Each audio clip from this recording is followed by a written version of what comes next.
Hey, good morning. It's Rachel Carroll. I am here again doing an expert interview in the comfort of my home office. I am interviewing today Jimmy G. I will have him officially announce himself here in just a little bit.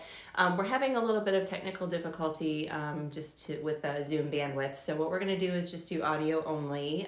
Fingers crossed this works well. But what I wanted to talk with Jimmy about today is mindfulness in times of high stress. We are under an amazing amount of stress right now, and we're seeing definitely some situations happening in society and in our own lives too that we're looking at the lens of panic versus being grounded and bringing wellness and health and I don't know what should I say, grounding, to our world. And there are things that we can control and things that we can't. Jimmy has been an amazing mentor for me. For those of you that know, I started massage therapy school in 2002 here in Phoenix at the Arizona School of Massage Therapy. Jimmy was my teaching assistant. He was basically my first massage therapy teacher. He is an incredible human being. He is an incredible force in the massage therapy world. Very lucky to have him as a mentor.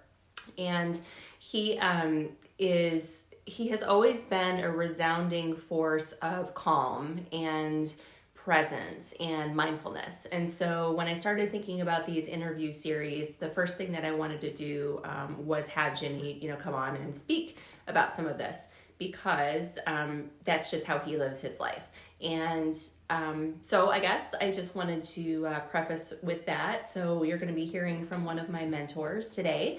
I would not be the therapist I am without Jimmy's guidance and tutelage way back in the day. So without further ado, Jimmy, we're no video today, only audio due to some challenges. But Jimmy, would you like to introduce yourself? Good morning, Rachel. Pleasure to be here with you today on a lovely rainy day, cloudy day in Phoenix.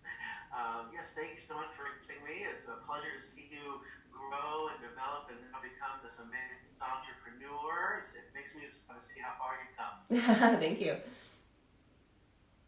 Yes, I love the topic of mindfulness, and it's really special because now more than ever we need conscious living. In that, our control that can bring about great anxiety.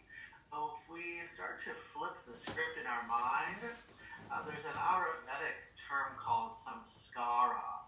Samskara represents that track, that stereo track that's been playing in our minds for a while, and it kind of gives us our automatic responses, the limbic responses. Mm-hmm. If we can flip that script, move away from the samskara, the instinctive, here's how I react idea, and flip that to a more conscious level of thought, being very mindful on how I think and how these thoughts affect that wonders in helping people navigate these uncharted waters.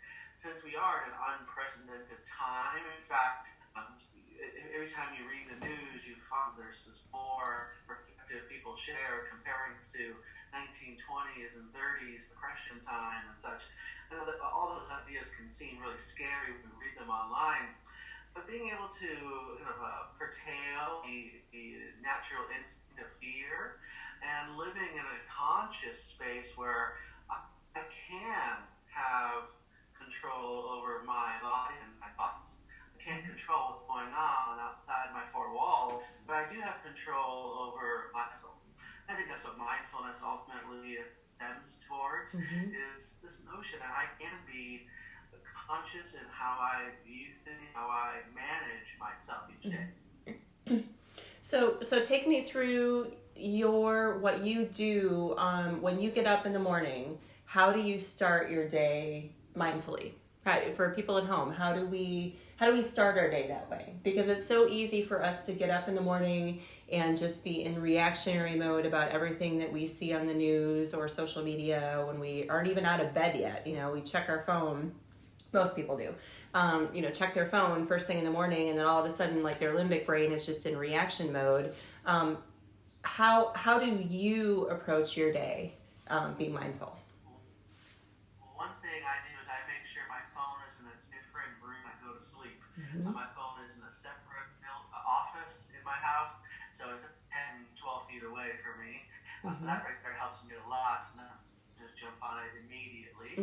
I make sure that I come out to the living room and just do some movement every day, or even just sitting and breathing before I check any electronics.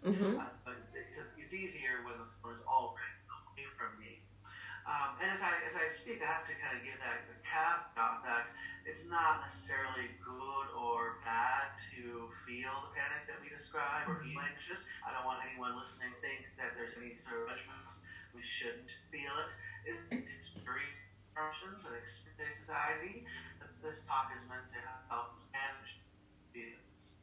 But please, I hope no one's hearing it as it's wrong to feel it. That's not true. It's healthy to feel it. Now, how do we manage every day? Certainly, I have the same feelings that you're expressing in everyone else. So I am human, so I certainly feel them.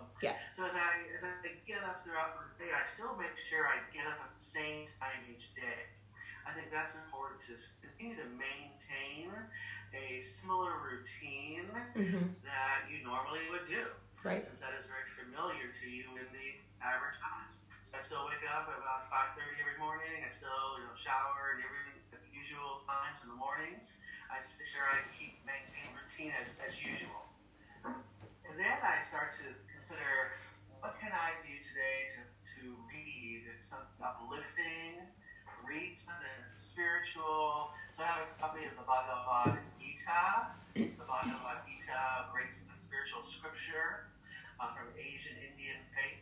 And I read a section of that every day, just so that immediately before I look at the Facebook, before I look at any other social media, I just make sure I put something positive in my mind first. That's fantastic. I love that. So movement matters, as well as spiritual state. And again, I just happen to use the Bhagavad Gita.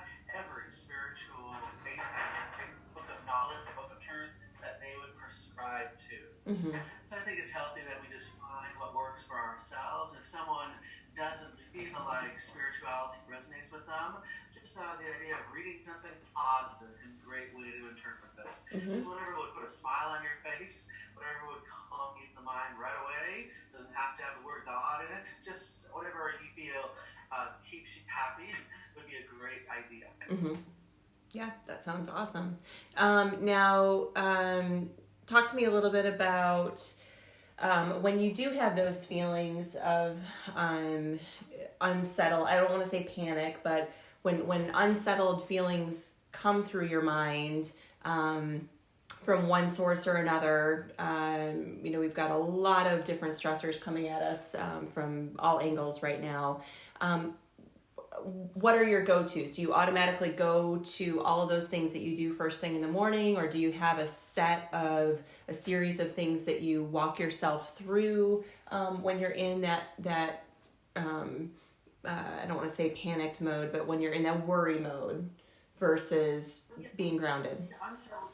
Unsettled is a great word here. So when I feel unsettled, I return breath. Returning to breath allows me to what I learned when I was 12 is to stop, collaborate, and listen. One reason I love you, Jimmy. That's awesome. It's very healthy to return breath. Because again, whenever anyone feels like they're in control, it's healthy that we return to breath and refocus. So number one is the breath, just some deep breathing of any variety. I happen to have gone through yoga teacher training, so if anyone out there is looking for a great breath work, I like count of 4 breathing.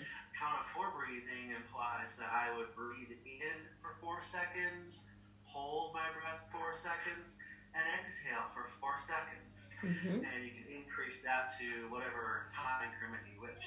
That There are yogis in India that are said. Yeah, that's awesome. We in the first interview that I did in this series was with Eric Christensen of Chandler Physical Therapy, talking about neck pain, and one of the things that he talked about in that video, in that interview, was box breathing or 4-4-4 breathing.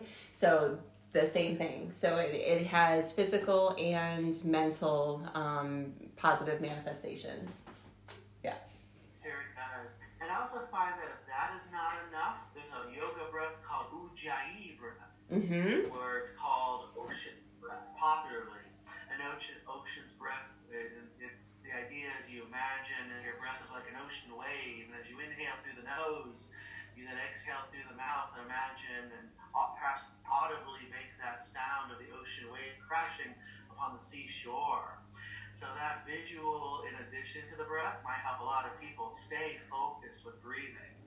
I'm a big fan of combining visualization in your mind as you breathe. So when I do the breath, the count of 4 breathing, I also imagine a color that can fill my lungs for 4 seconds, then exit for 4 seconds. Oh, that's. So I feel like if you can add in a visual, that would help a lot. So, okay, so talk to me about that. How do you choose your color? Does your color change on your mood? Does your color change with your environment, on the day? Just whatever color happens to pop into your brain? Like, how do you choose your color?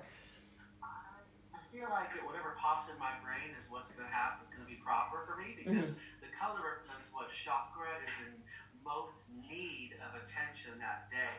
So if I'm picturing red and that seems to naturally come to mind, and that tells me that my red or root chakra is in need of attention. So I feel like it's healthy to let your mind just come up with it on its own as a good indicator of what your body needs. Mm-hmm. And the red chakra might come up. The red color might come up for a lot of people right now because your root chakra is your primal instinct, and right now a lot of people's primal instinct is off the charts because we're trying to figure out, how do we take care of our family? How do we take care of ourselves? How do we pay our bills? Like all those things, right? It's all very difficult. And I feel like there's also some physical things we can do as well. For the root chakra, eagle exercises can be so wonderful because physical manifestation of movement of the muscles in any area will also harmonize the nervous system supply and the chakra centers there. Mm-hmm. So if anyone's having a root issue, it might seem a little silly to say, do some Kegels. Stop. Do some Kegels and you'll feel better just from that. Oh, that's interesting. Yeah, I can see that. For sure. I'm a big believer in movement-based thing.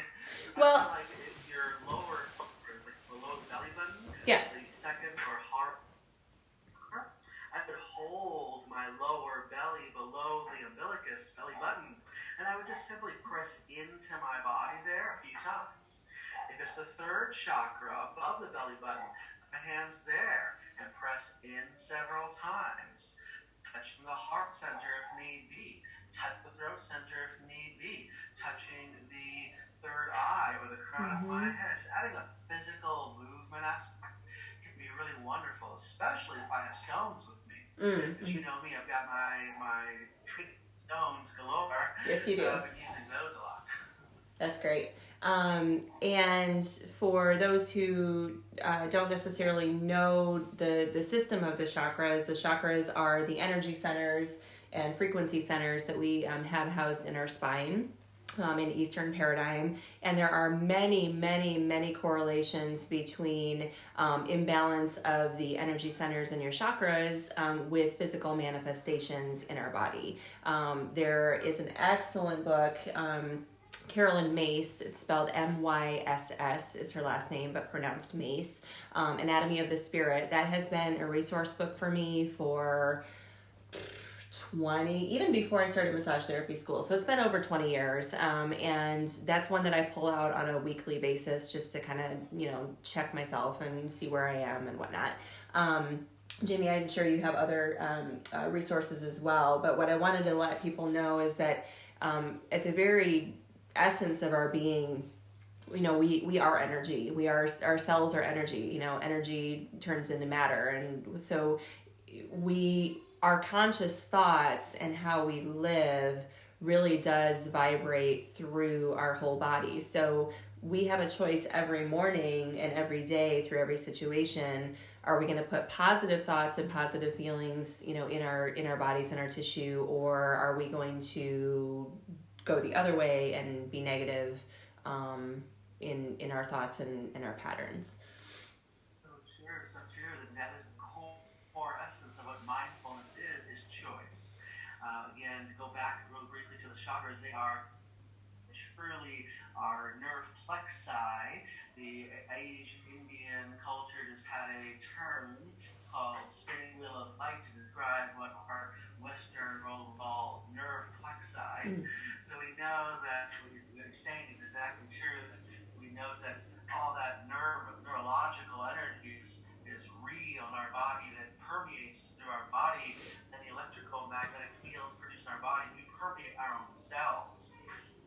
So that's why I'm going to purchase some argonite soon, because argonite is known to help protect your body's natural electrical magnetic field, or EMF, hopefully protecting against the 5G EMFs that we're going to be bombarded with in the coming years. Yeah. Purchasing stones or sort of energetic balancing will help to harmonize all these electrical magnetic fields, but ultimately it's our choices consciously to consciously say, and some people need to say this to themselves audibly. There's no shame in that. Please say it out loud, that I will not let fear, not let worry, not let grief overpower me today. I will feel it, but I will not let it manage me. I will manage the fear. I will manage the grief. I will manage the anxiety. And that's a difficult thing for some people to do, is the learning curve with that. I've gone through my 20-year career, a learning curve of ups and downs, and some days it feels good, some days it doesn't. But the core essence of mindfulness is choice. Making that conscious choice each day, even if it doesn't feel good. I suppose it sounds like working out. Going to the gym when you don't feel like it is still the best choice you could have made. Yeah. In fact, the best time to go to the gym is when you don't feel like it. Right. Well, same kind of. The best time to apply mindfulness is when you may not be feeling best, but that's the point of mindfulness, is to help you get to that better version of yourself today, just for today. Correct.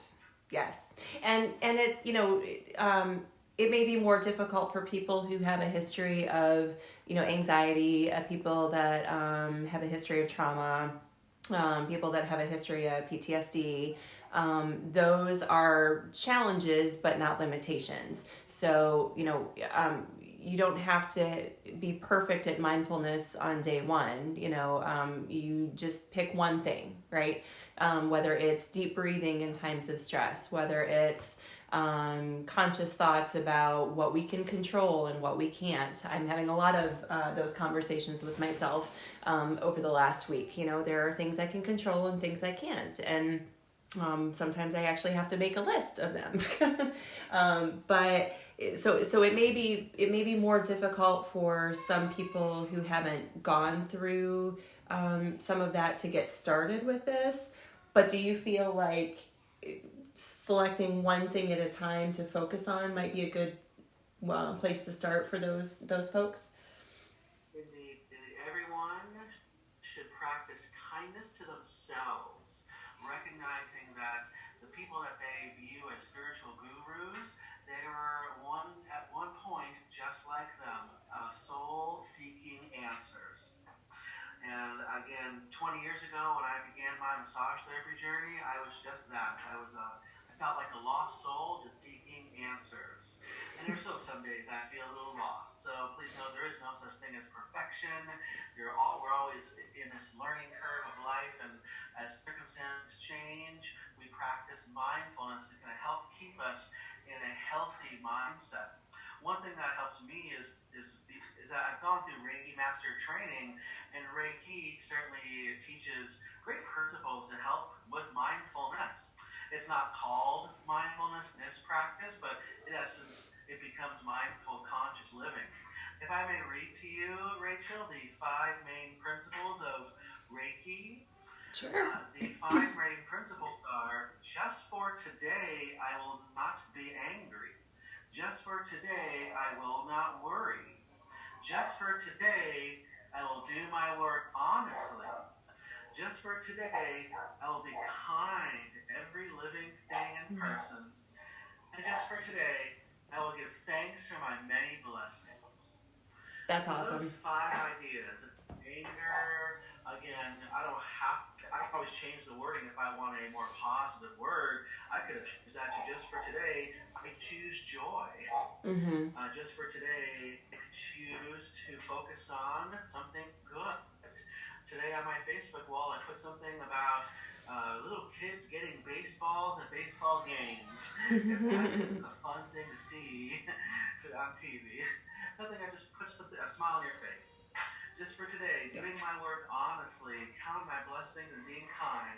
All those are choices that I can make. Mm-hmm. And if I've done those things, or even just one of those, focus on just one aspect, I focus on first being kind to myself, being honest with myself, holding joyful space within myself. Be that 5-year-old version of me again. Who says I have to be my 42-year-old version of me?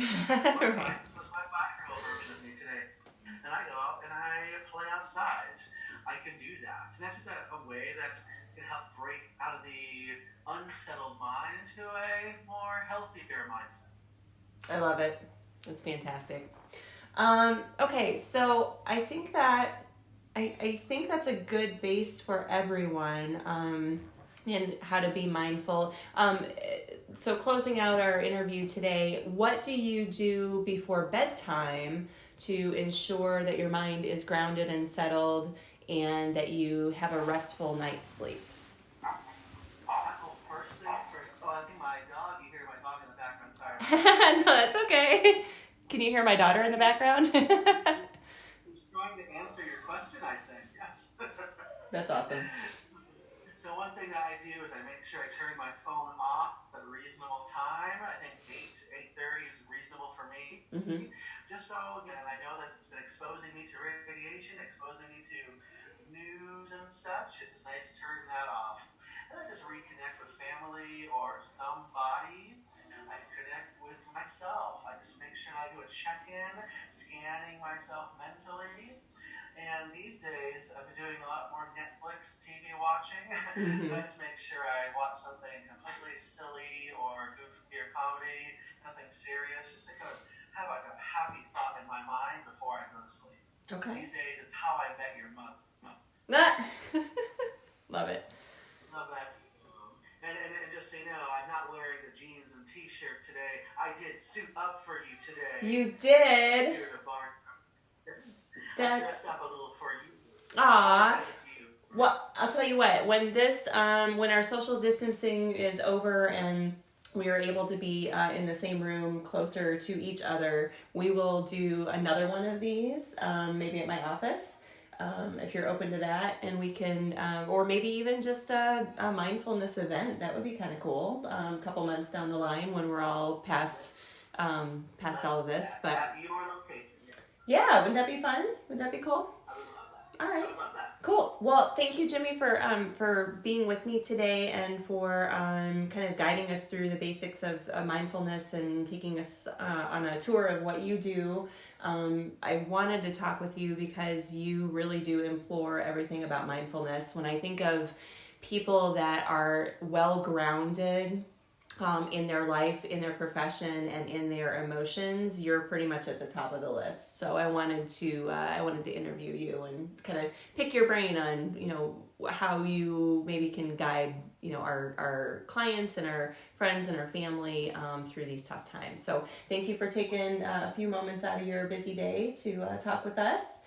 And I wish you well, and I hope to see you soon in person. I appreciate the special very much. much. Trust me, I'm practicing what I preach a lot these days. So I appreciate the time to express these thoughts. I think the most important takeaway would be the be kind to yourself idea. I really hope anyone listening, it will take that away, that you can try one idea a day, but ultimately making the choice to be kind to yourself really matters a lot these days. That's awesome. All right, thanks, Jimmy. Have a good rest of your day. Thank you for what you do, Rachel. Thank you. All right, bye-bye.